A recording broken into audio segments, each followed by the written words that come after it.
Innalillahi wa inna ilaihi roji'un. Udah kayak keluarga mafia aja ini. Bapak sama anak kompak diringkus KPK. Jangan-jangan nanti masuk penjara juga kompak berjamaah anak beranak. Situ lupa apa pura-pura lupa? Ingat nggak tahun 2024 juga ada bapak anak kompak jadi penjahat. Jadi pejabat.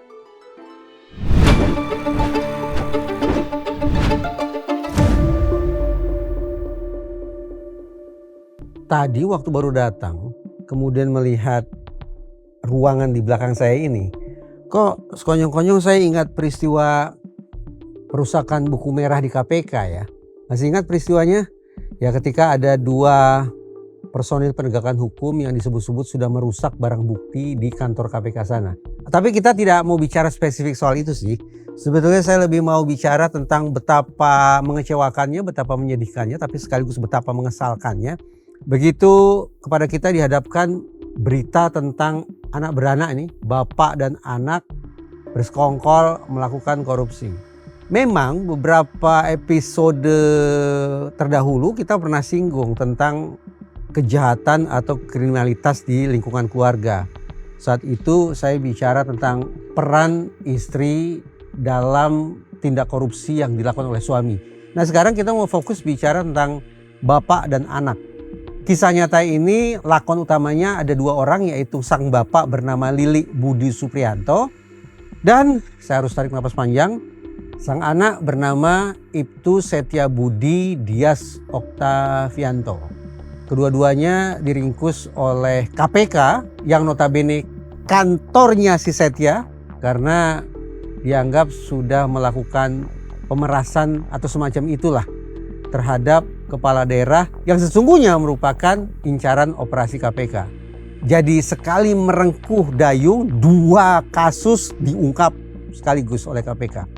Terkait dengan korupsi kepala daerahnya dan terkait dengan korupsi oleh orang dalam KPK sendiri. Kalau dihitung-hitung memang masuk akal juga sih merekrut anggota keluarga untuk terlibat dalam aksi kejahatan bersama-sama, termasuk korupsi bersama-sama. Kenapa? Ayo coba kita hitung ya. Mulai dari titik 0 km. Siapa gerangan orang yang paling mudah untuk diajak komunikasi tentang betapa pentingnya kita melakukan kejahatan yang satu ini. Ini urgen loh, ini mendesak loh. Kita punya kepentingan loh untuk korupsi berjamaah. Siapa pihak yang paling bisa sekaligus paling gampang untuk diajak menyamakan pikiran tentang kejahatan itu? Ya, anggota keluarga. Indah, siapa pihak yang paling bisa diajak untuk menyamakan gelombang tentang modus apa nih yang kita mau pakai? Siasat jahat macam apa yang mau kita terapkan di lapangan? Jawabannya ya lagi-lagi keluarga, karena sudah saling kenal. Lanjut ya, siapa pihak yang paling bisa diajak untuk bungkam? Artinya siapa pihak yang tidak akan membongkar kasus kejahatan itu? Ya, anggota keluarga juga. Sesama anggota keluarga tentu ingin saling melindungi, tentu ingin saling menjaga. Dorongan kodrati sesungguhnya. Tapi sayang ini merupakan potret gelap dalam sebuah dorongan kodrati bahwa anggota keluarga semestinya harus saling menjaga erat-erat kerahasiaan termasuk kejahatan yang mereka lakukan. Tambah lagi di titik yang paling hilir. Siapa orang yang paling enak untuk diajak ngobrol tentang ini hasil kejahatan kita ini nih, hasil pemerasan kita ini, hasil korup kita ini, mau kita bagi-bagikan dengan cara seperti apa? Situ dapat berapa persen, saya dapat berapa persen. Siapa gerangan pihak yang paling enak untuk diajak bicara tentang pembagian keuntungan semacam itu?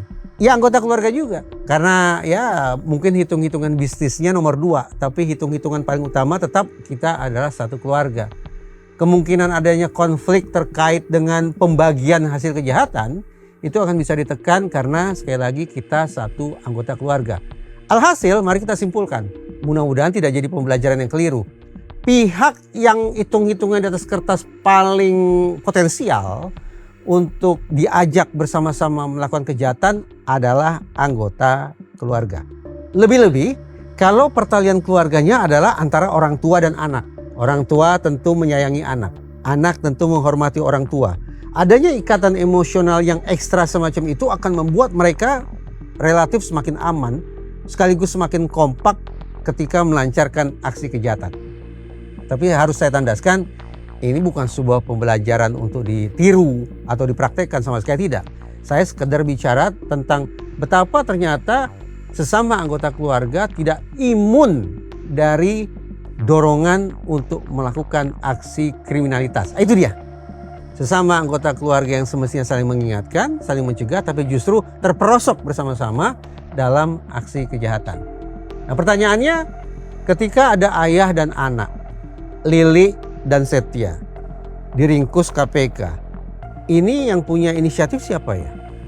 Yang menjadi operator siapa ya? Yang menjadi mastermind siapa ya? Yang menjadi intelektual dader siapa ya? Tadinya ini saya berpikir, ini pasti Setia. Pasti anaknya ini yang punya ide untuk mengajak ayah kandungnya melakukan kejahatan. Kenapa? Ya karena dia usianya lebih muda. Karena lebih muda barangkali tidak sematang ayahnya dalam menahan godaan. Itu hitung-hitungan saya. Terlebih Setia ini tergolong sebagai personil polisi yang berprestasi. Dia sarjana hukum. Dia pernah dikirim mewakili Indonesia dalam pasukan perdamaian PBB. Dia juga di KPK pernah selama sekian waktu menjadi ajudan kepercayaannya pimpinan KPK. Kurang apa coba? Dan mutakhir dia menjabat sebagai staf administrasi. Pangkat itu berarti dia perwira, mentereng juga.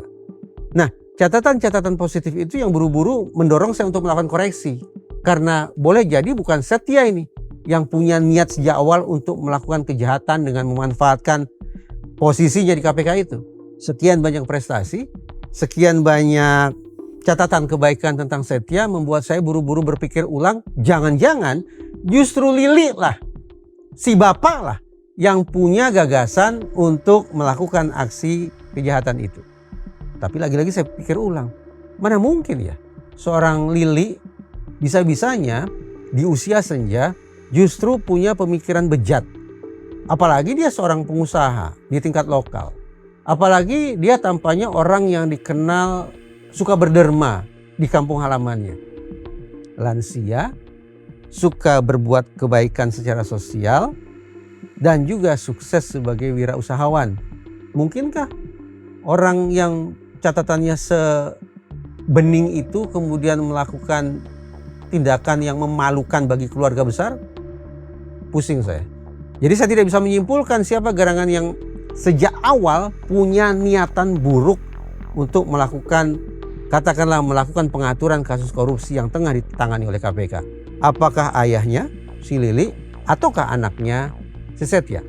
Terlepas dari itu, mari kita coba ramal. Seandainya lah dua orang anak beranak ini nantinya divonis bersalah, lalu dijatuhi hukuman oleh hakim, kira-kira perjalanan nasib mereka ke depannya akan seperti apa? Kita mulai dari sang bapak, Lili. Mungkin kita akan beranggapan hakim sepertinya akan menaruh iba ini. Mengingat sang terdakwa usianya sudah 70-an tahun, dan 70-an tahun itu berarti dia sudah masuk dalam fase perkembangan yang terakhir dari sudut pandang psikologi. Hakim tampaknya akan menaruh belas kasihan terhadap terdakwa yang notabene sudah berusia senja ini. Sehingga hakim akan menjatuhkan hukuman yang ringan, bahkan mungkin tidak menjebloskan sang terdakwa ke dalam penjara. Mungkin Lili kalau divonis bersalah hanya akan dijatuhi hukuman percobaan agar bisa melalui masa senjanya dengan tidak terlalu terguncang jiwanya. Tapi setelah saya cek ulang kasus-kasus yang pernah ditangani oleh KPK, ternyata pernah loh.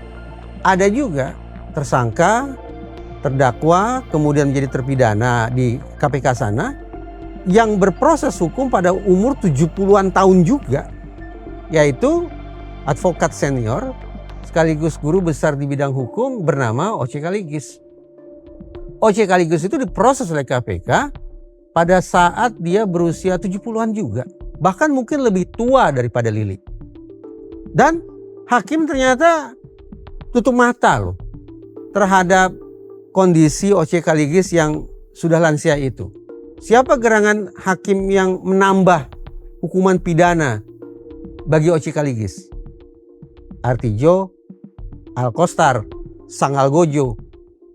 Dari hukuman sekian tahun dinaikkan menjadi sekian tahun. Bayangkan coba.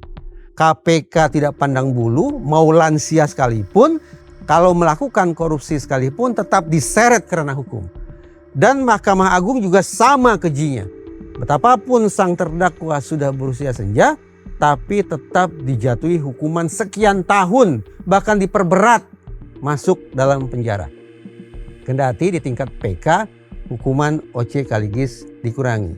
Nah, kalau kemudian hukuman bagi Oce Kaligis itu kita jadikan acuan untuk meramal tentang bagaimana nasib Lili nantinya, tentu saja seandainya Lili dihukum penjara, divonis bersalah, maka boleh jadi juga Lili akan melalui masa yang tidak menyenangkan berada di balik kerangkeng besi. Dia tidak bisa berlindung dengan statusnya sebagai orang yang sudah memiliki KTP seumur hidup. Dia tidak bisa berlindung dengan mengatakan, saya harus istirahat di rumah, membesarkan cucu-cucu saya, dan sejenisnya. Sepertinya alasan semacam itu tidak akan melunakkan hati KPK dan memperlembut hati Mahkamah Agung.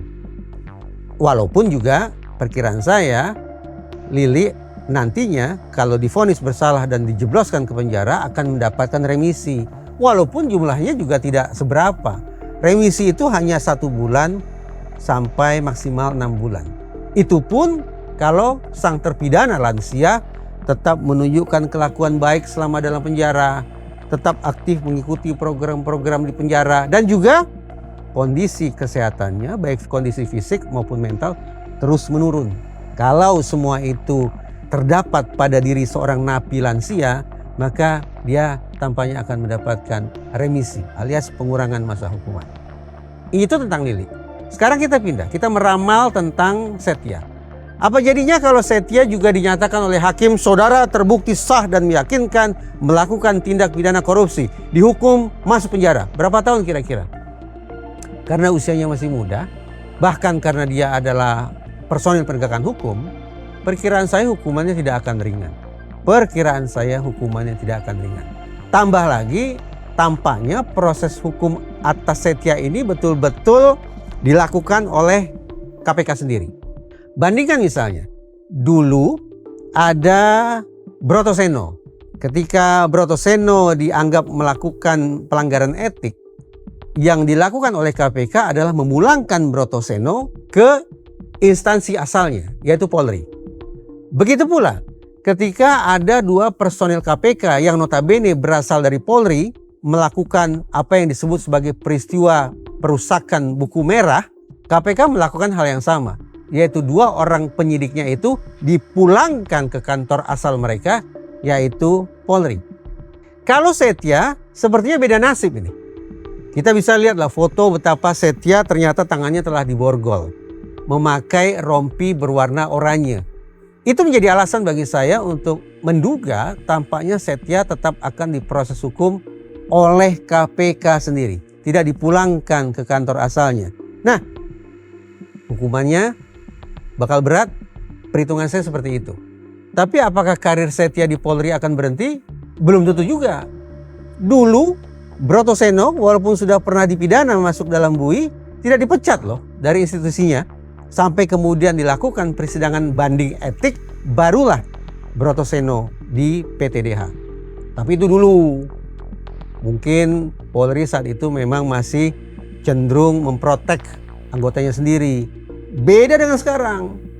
Beda Brotoseno, beda Ugroseno. Polri sangat tegas dan tidak pandang bulu terhadap baik itu personil maupun mantan personil, bahkan mantan Wakapolri sekalipun, ketika terendus ada indikasi korupsi. Apakah nasib Setia akan sama dengan Brotoseno? Ataukah nasib Setia akan berbeda dari Brotoseno? Kita harus tunggu. Yang jelas, kalau kita mau konsekuen nih dengan perkataan Presiden Prabowo bahwa pelaku korupsi sepatutnya dihukum seberat-beratnya, kalau perlu sampai 50 tahun, kita tantang KPK saja. berani tidak, sanggup tidak merealisasikan tekad Presiden Prabowo itu? Atau omong-omong lagi,